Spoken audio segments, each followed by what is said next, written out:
Shalom, selamat pagi Bapak Ibu Saudara yang dikasihi oleh Tuhan.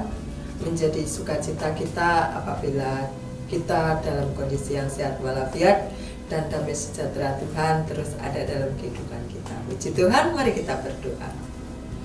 Terima kasih Tuhan buat kasih setia kebaikan-Mu yang tidak pernah habis, yang terus Engkau curahkan dalam kehidupan kami. Pada pagi hari ini Bapa, kami mau bersyukur dan kami mau belajar merenungkan firman-Mu supaya kehidupan kami Tuhan makin hari makin berpadanan dengan Injil-Mu. Terima kasih Tuhan.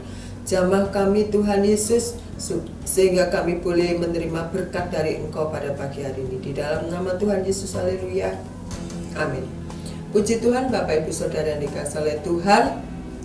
Pada pagi hari ini bacaan kita terambil di dalam Injil Matius. Injil Matius pasal 27 ayat yang ke-1 sampai ke-10 ya.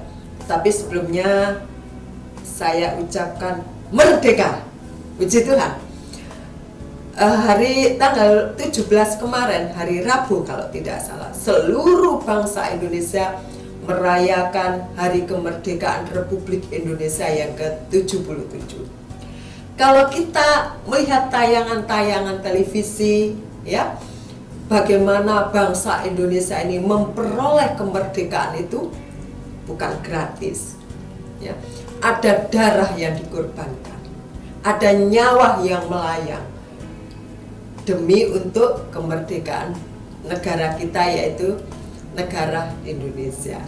Di dalamnya ada banyak macam-macam karakter di dalam masa-masa perjuangan. Ada kesetiaan, ada kasih, ada pengorbanan, dan ada juga pengkhianatan. Nah, pada pagi hari ini saya akan memberikan tema yaitu pengkhianatan. Wow, temanya sangat ini ya, drastis, tetapi kita belajar bersama-sama kebenaran firman Tuhan pada pagi hari ini. Saya akan membacanya di dalam Injil Matius pasal yang ke-27, 1 sampai 4 saja Bapak Ibu. Yesus diserahkan kepada Pilatus, kematian Yudas.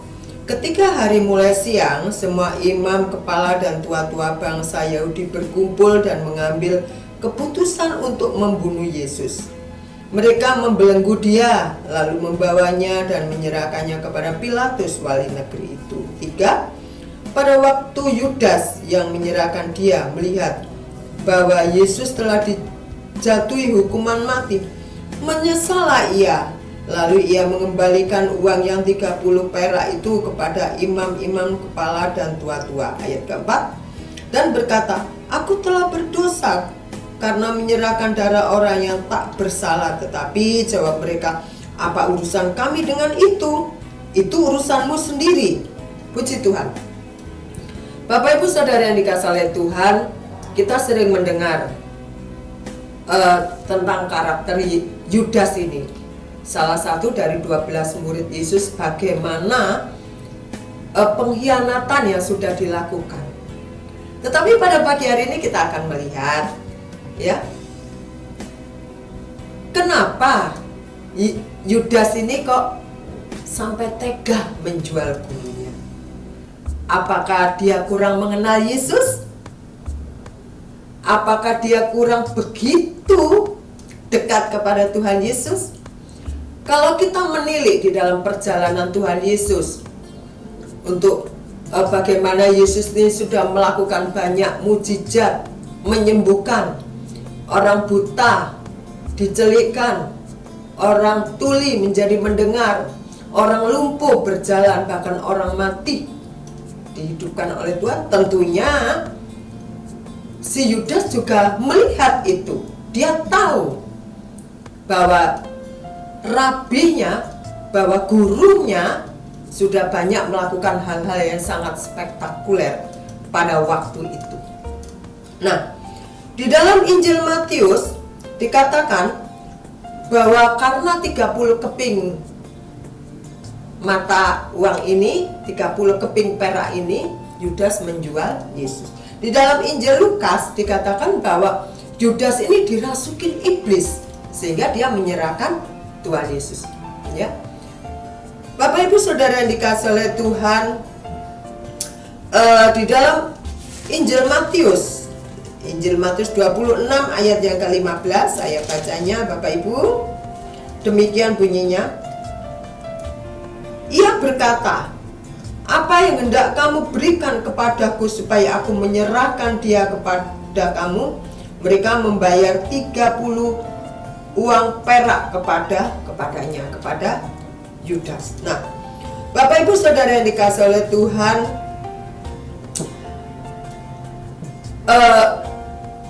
apa sih penyebab dari Yudas ini sesungguhnya sehingga dia tega melakukan ini?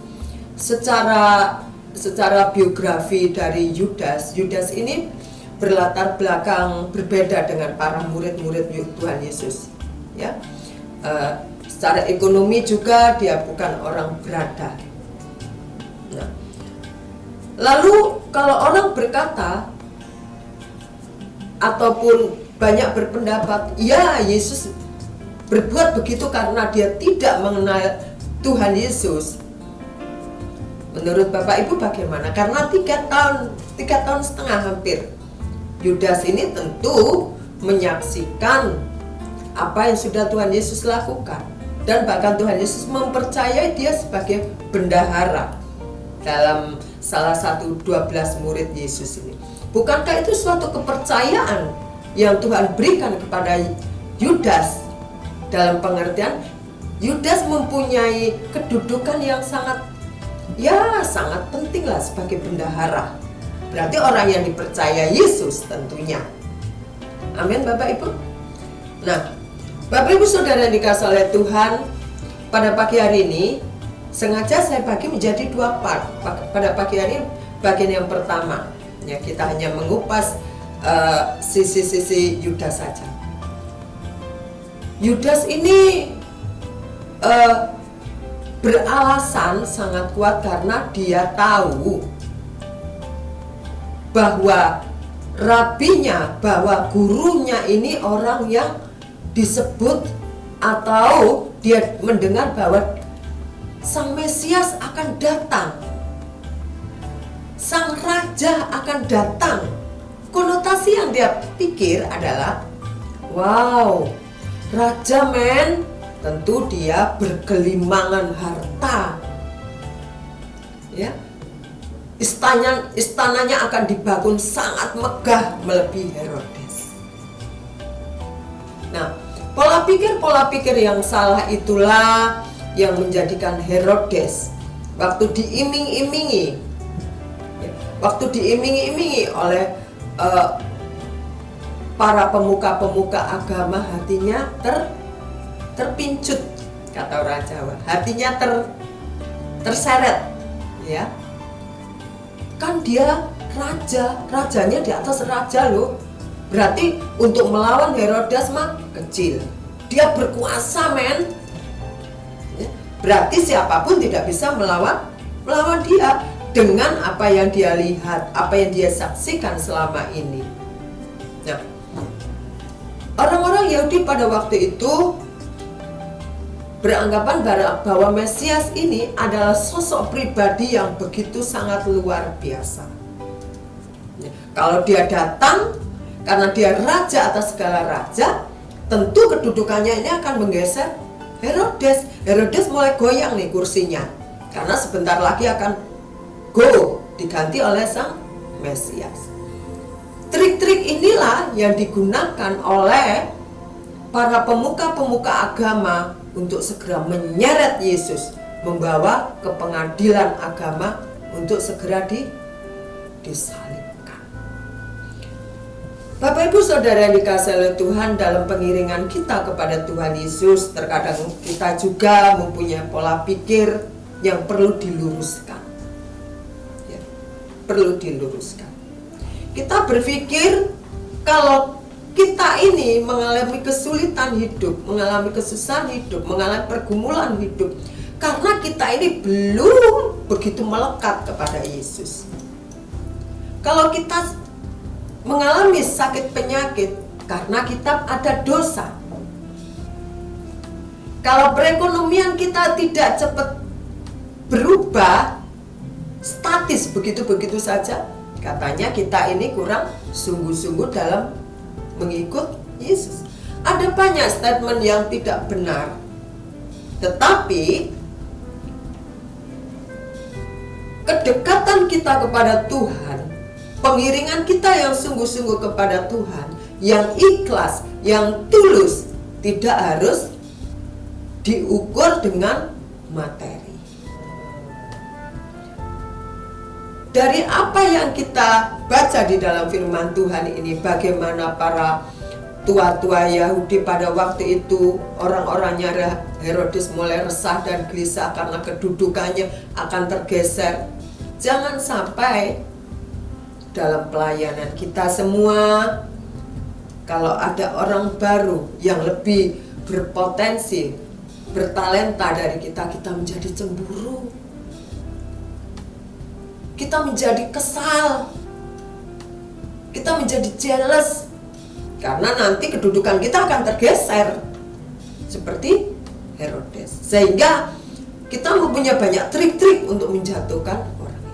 Tentu hal itu tidak terjadi di dalam gereja kita, yaitu Gereja Jemaat Suara Sangkaka, karena kita tahu hal itu sangat tidak berkenan di hadapan Tuhan. Nah, pada pagi hari ini yang kita pelajari adalah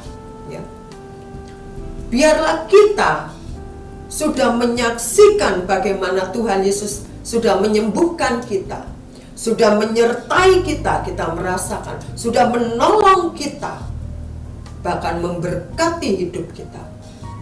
Kalau kita hitung satu persatu berkat yang kita terima dari Tuhan, tidak pernah bisa kita hitung. Kita mau lebih sungguh-sungguh. Tidak ada pengkhianatan dalam diri kita kepada Sang Juru Selamat kita, yaitu Tuhan Yesus.